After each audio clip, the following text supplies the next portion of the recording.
अस्सलाम वालेकुम all the students and viewers, आपको वेलकम करते हैं सुप्रीम कोचिंग चैनल पे।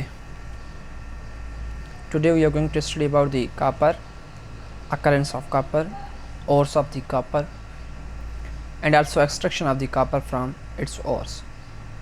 मोस्टली जो ओर्स होते हैं कापस के वो कॉपर पायराइट है, कॉपर ग्लेंस है,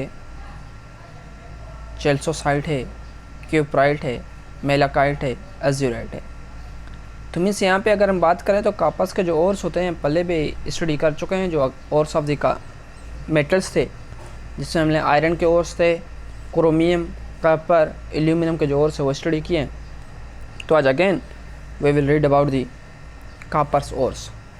तो आप लोगों से एक रिक्वेस्ट है, जिसने अभी तक मेरे चैनल सब्सक्राइब नहीं किया मेरे चैनल को सब्सक्राइब करें, अपने दोस्तों के साथ शेयर करें। तो now we are going to continue. Sulphur copper के जो ओर्स हैं, एक तो सल्फाइड्स होते हैं, ऑक्साइड्स एंड कार्बोनेट्स। सल्फाइड और इसके तीन होते हैं, जिसमें हमारे पास कॉपर पायराइट होती है और उसके बाद कॉपर सल्फाइड्स होती है, क्यूप्रस सल्फाइड्स होती है। ऑक्साइड में इसका और एक है, क्यूप्रस ऑक्साइड्स होती है, और कार्बोनेट्स में इसके और दो हैं, copper carbonate and copper hydroxide. दूसरा होता है कॉपर कार्बोनेट, कॉपर हाइड्रोक्साइड्स, मगर यहाँ पे क्या होते हैं, दो होते हैं। तो अब इसके नाम्स की अगर बात करें, पहले भी स्टडी किए हैं, पर अगेन मैं इसका नाम्स लिख लेता हूँ यहाँ पे। इसको बोलते हैं कॉपर पायराइट, कॉपर पायराइट, ये कॉपर पायराइट। उसके बाद कॉपर ग्लेंस, जिसको हम क्या बोलते हैं, कॉपर ग्लेंस बोलते हैं।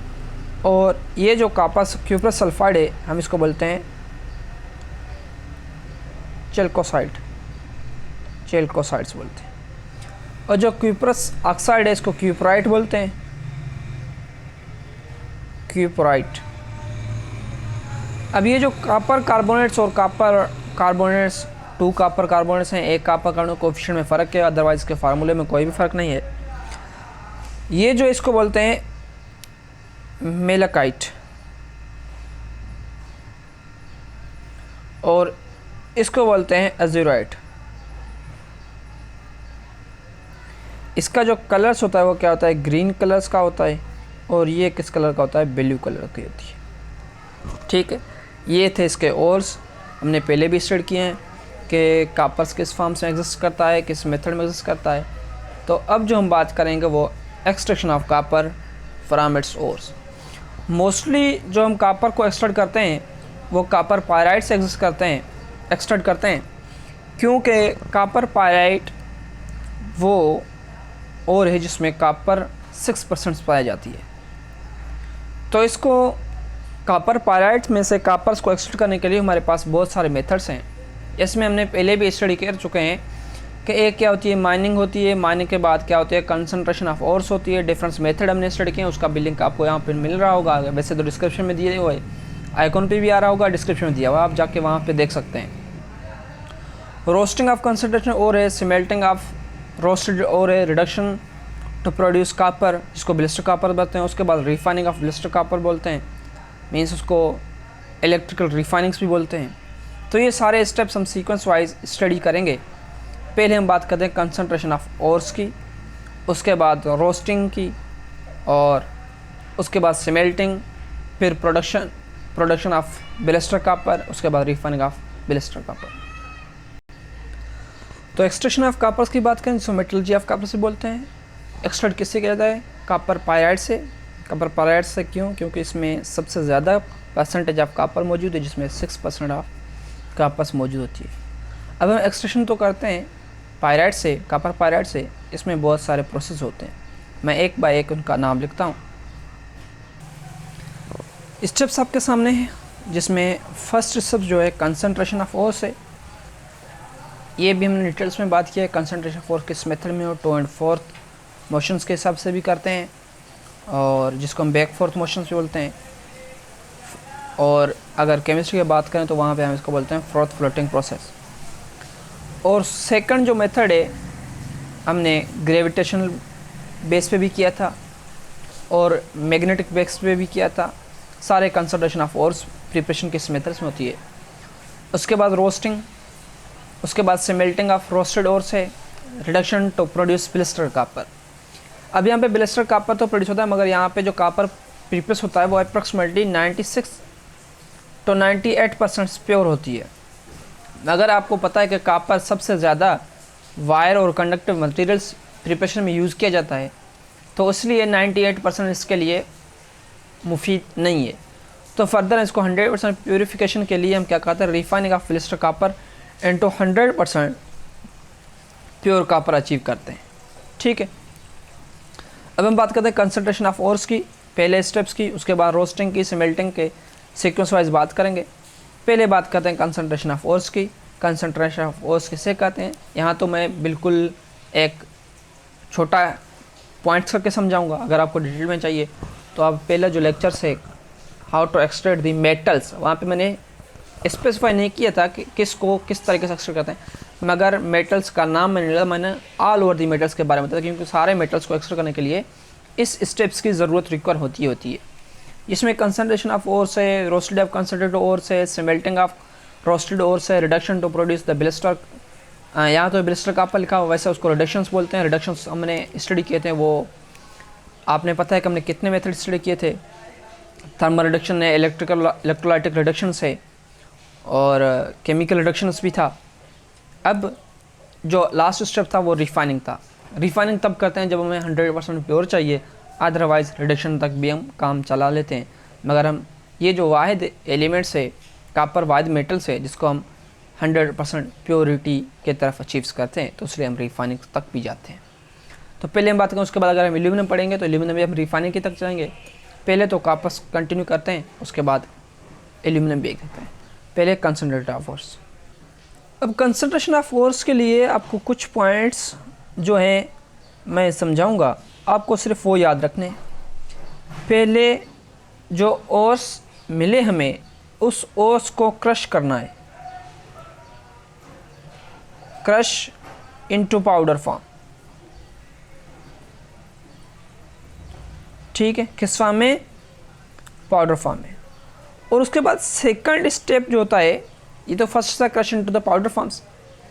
अब सेकंड स्टेप में क्या करना है कि इसको mixed with water and oil. Oil कौन सा, पाइन ऑयल होना चाहिए या केरोसिन ऑयल होनी चाहिए, कोई भी ऑयल्स हो। ठीक है, इन दोनों में से। और इसमें जो थर्ड स्टेप है, अब यहाँ पे होगा फ्रोथ फ्लोटिंग प्रोसेस होगी। तो हमारे पास जो गेंगी पार्टिकल्स होते हैं, बड़े पार्टिकल्स होते हैं, वो सेटल डाउन्स होते हैं। और जो फोर्थ स्टेप से हम क्या करते हैं, जो हमारे पास कंसंट्रेटेड मिल जाता है मेटल, तो हम इसको एक्सट्रैक्ट करते हैं। मेटल्स किसके साथ मिलता है, विथ ऑयल्स। तो उसको यहाँ पे मिला, उसके बाद हम क्या करते हैं, इसको ड्राई करते हैं। तो मीन्स ये स्टेप्स होते हैं, जिसमें 4 स्टेप्स हैं। आप सिर्फ ये स्टेप समझें। अभी मैं आपको उनका डायग्राम समझाता हूँ किस मेथड्स में होती है, वो भी आपको इजीली समझ में आ जाएगा। अब सिंपली मैं क्या करता हूँ, यहाँ पे इस मेथड्स में ये है हमारे पास इस मेथड्स में। ठीक है, अब मैं क्या करता हूँ, यहाँ पे मैंने एक पार्टिकल्स बनाया एक बीकर से। आप ये समझ लें, वैसे तो ये फर्नेंस होती है। अब हम इसमें यहाँ पे एयर पाइप भी डालते हैं। ये हो गया एयर पाइप। ये क्या है, इसकी कंसंट्रेशन है, कंसंट्रेट और उसके प्रिपरेशन करने के जो मेथड्स है वो है। ये है एयर, यहाँ से इंटेक करते हैं। क्रश फॉर्म ऑफ पाउडर्स जो था हमने यहाँ पे इंटेक किया, कंसंट्रेटेड फॉर्म्स, क्रश किया हुआ पाउडर फॉर्म में। और इसमें हमने और जो इंटेक किया था वो क्या था, वाटर प्लस ऑयल।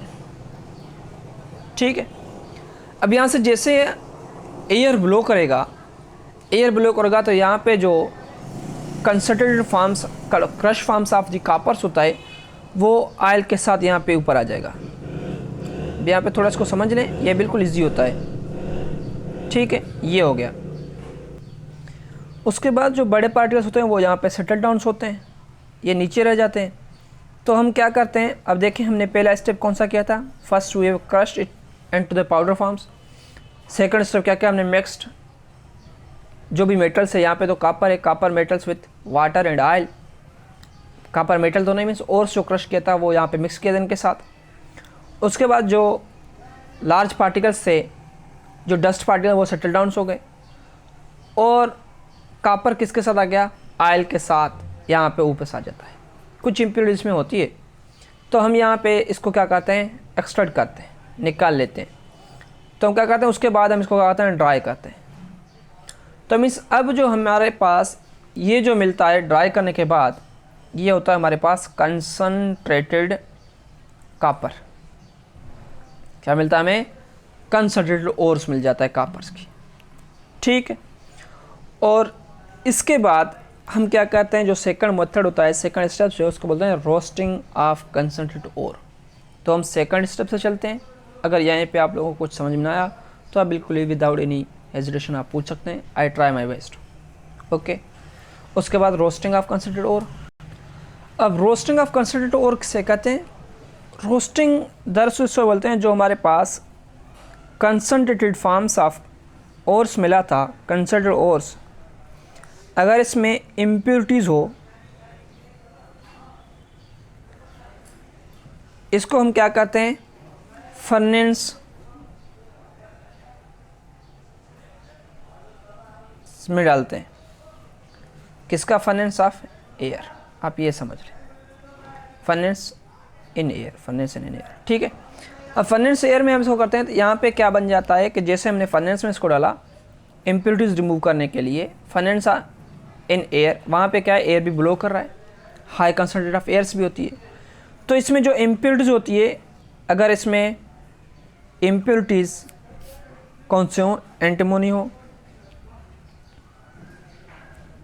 आर्सेनिक हो, इस तरह के अगर इम्प्योरिटीज़ हों तो वो ये अपने ऑक्साइड्स फॉर्म करके रिमूव हो जाएंगे, ऑक्साइड्स फॉर्म करके रिमूव हो जाएंगे। अब वैसे तो इसमें जो कॉपर पायराइड्स अगर हम बात करते हैं, कॉपर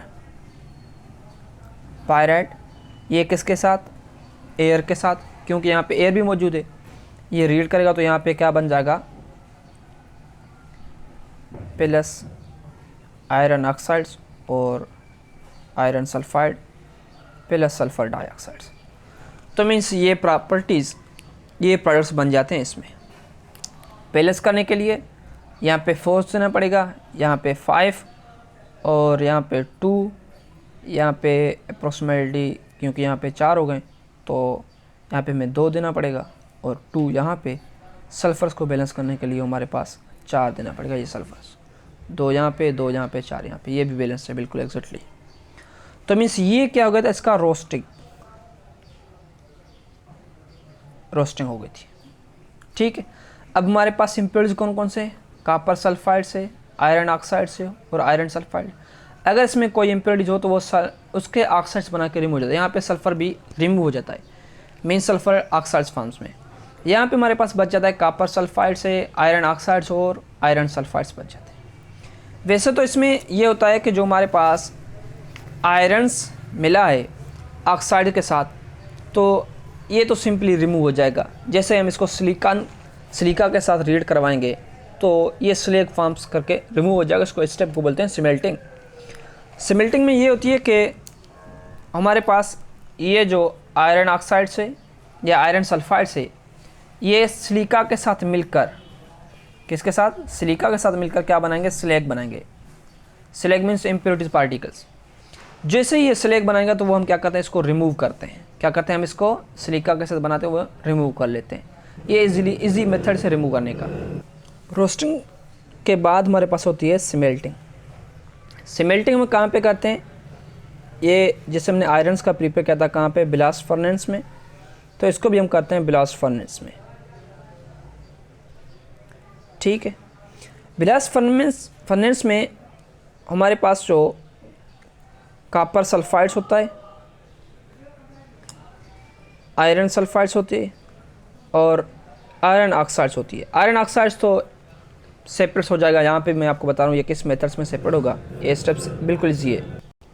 यहाँ पे क्या होता है कि जो हमारे पास स्मेल्टिंग में, आप सिंपली ये समझ लें कि यहाँ पे जो भी सल्फाइड ओर्स होते हैं वो ऑक्सीडाइज होकर ऑक्साइड्स में चेंज होंगे। पहले क्या होंगे, ऑक्सीडाइज लिखता हूँ, ऑक्सीडाइज इनटू ऑक्साइड्स। जैसे मेरे पास आयरन सल्फाइड है, आयरन सल्फाइड ऑक्सीडाइज होगा, ऑक्सीडाइज होने के बाद हम इसको किसके साथ रिएक्ट करवाएंगे, सिलिका के साथ। सिलिका के साथ रिएक्ट करके ये स्लेग बनाएगा, उसको हम रिमूव करते हैं। यहाँ पे आप देख लें बिल्कुल ईजी है। यहाँ पे क्या है, आयरन सल्फाइड, पहले से इसको ऑक्सीडाइज करते हैं, ऑक्सीडाइज करते ही यहाँ पे क्या बन जाता है, ferrous oxide plus sulphur dioxide. ठीक है, यहाँ पे देखिए हमारे पास क्या मिला, फेरस ऑक्साइड्स। इसको बैलेंस करने के लिए आपके पास इक्वेशंस आप खुद भी बैलेंस कर सकते हैं। तो यहाँ पे क्या देना पड़ेगा, 2, और यहाँ पे होगा 3, again we will have 2 and there will be S 2। ठीक है, तो मीन्स अगर हमारे पास यहाँ पे ये तो सल्फर डाइऑक्साइड गैस फॉर्म में रिमूव हो जाएगा, हमारे पास क्या मिलता है, फेरस ऑक्साइड्स। फेरस ऑक्साइड को रिएक्ट्स विथ सिलिका, सिलिका किसे बना, सिलिकॉन ऑक्साइड्स को।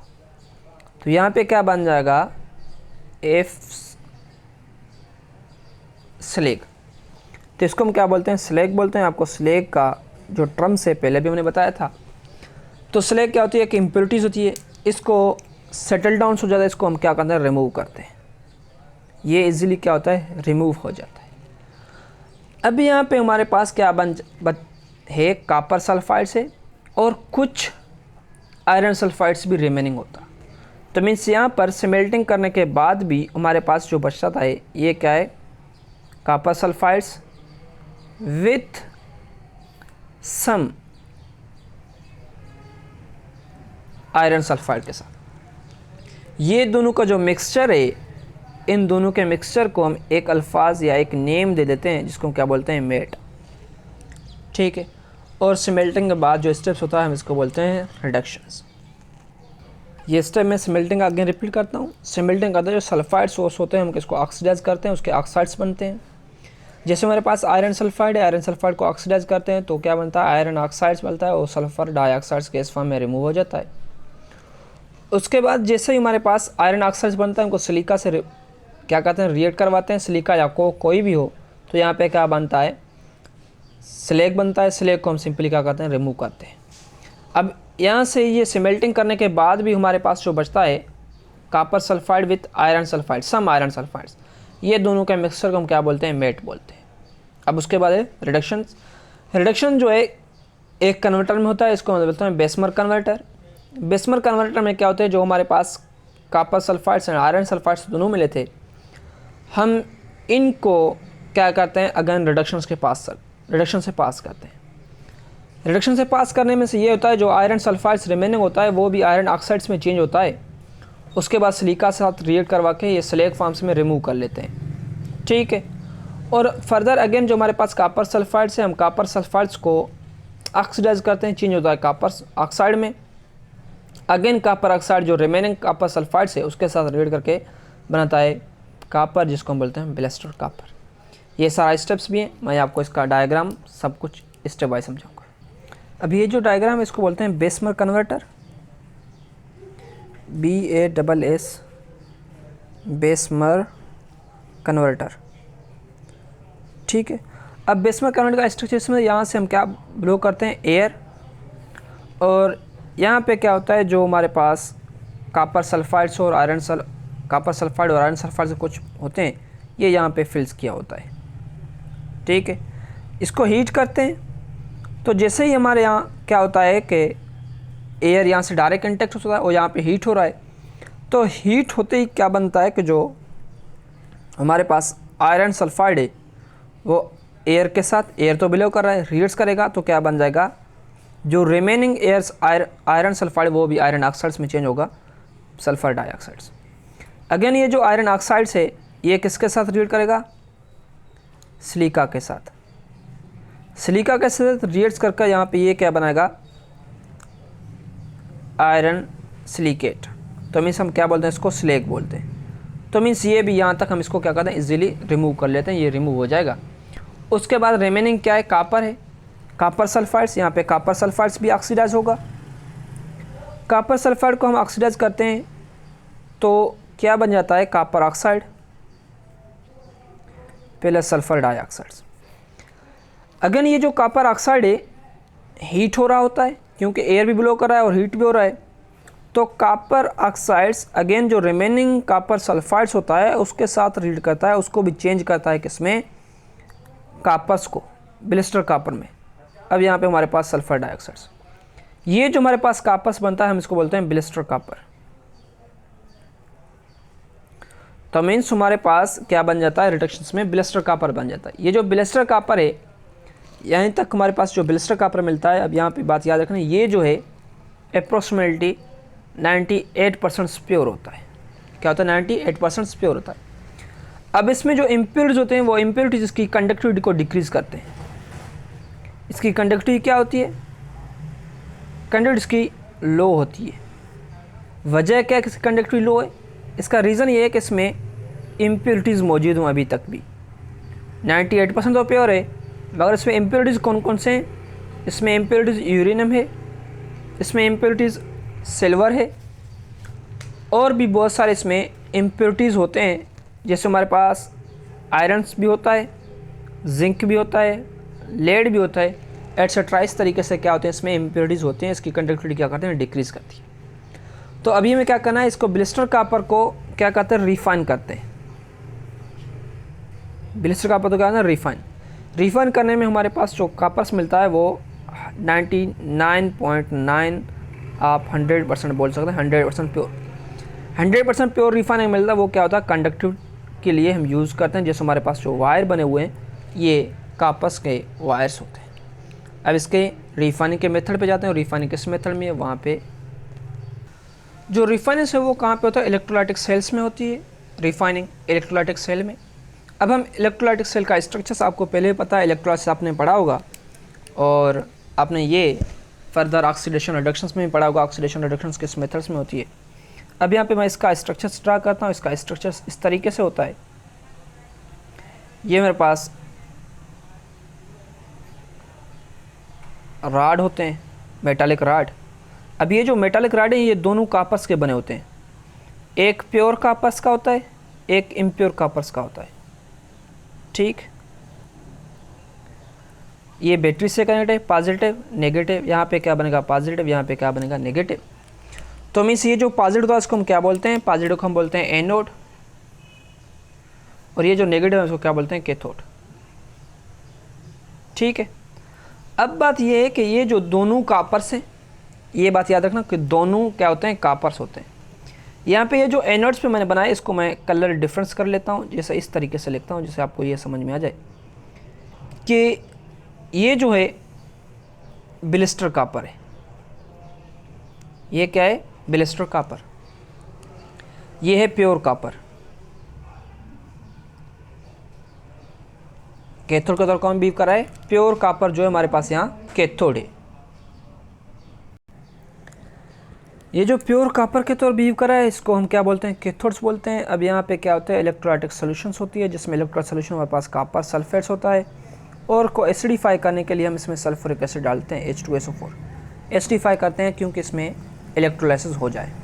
ठीक है, अब यहाँ पे इलेक्ट्रोलाइसिस होता है कि ये बैटरी जो है हमारे पास 1.3 वोल्ट का होना चाहिए, 1.3 वोल्ट से कम नहीं हो, तो यहाँ पे बिल्कुल ही सिंपली इलेक्ट्रोलाइसिस हो जाएगा। अब इलेक्ट्रोलाइसिस किस तरीके से होती है, आपको होता है कि एक एनोड होता है और दूसरा क्या होता है, कैथोड। ये सिंपली मैं यहाँ पे लिख लेता हूँ आपको समझाने के लिए, एनोड और कैथोड। एनोड पे क्या होती है, ऑक्सीडेशन, और कैथोड पे क्या होती है, रिडक्शंस। ठीक है, ऑक्सीडेशन किसे बोलते हैं और रिडक्शंस किसे बोलते हैं आपको पता भी है। ऑक्सीडेशन बोलते हैं लॉस ऑफ इलेक्ट्रॉन्स को, रिडक्शन किसे बोलते हैं, गेन ऑफ इलेक्ट्रॉन्स को। अब यहाँ पे जो हमारे पास एनोड है ये क्या है, ब्लिस्टर कापर है। ये ब्लिस्टर कापर्स क्या होता है, सिंपली डिजॉल्व इन सॉल्यूशन। ये क्या होता है, डिजॉल्व हो जाता है। तो डिज़ोल्व किस तरीके से होता है, अब यहाँ पे देखें कॉपर सॉलिड फॉर्म में से एक्वस फॉर्म में आ जाता है कॉपर +2 में, और यहाँ पे 2 इलेक्ट्रॉन लॉस कर लेता है। अब ये जो एक्वस कॉपर आयंस मिल जाता है तो ये कहाँ पे जाता है, कैथोड के। कैथोड में क्या होता है, कॉपर 2 इलेक्ट्रॉन्स गेन कर लेता है +2 में से, ये कन्वर्ट होता है कॉपर सॉलिड में। अब यहाँ पे जो ये कॉपर हमें मिलता है ये हमारे पास 100% प्योर होता है। ये 100% प्योर कॉपर मिलता है। 100% प्योर कॉपर हम किस लिए कंडक्टिविटी में यूज़ करते हैं। तो ये था extraction of copper from its ores. इसमें कौन कौन से स्टेप्स थे।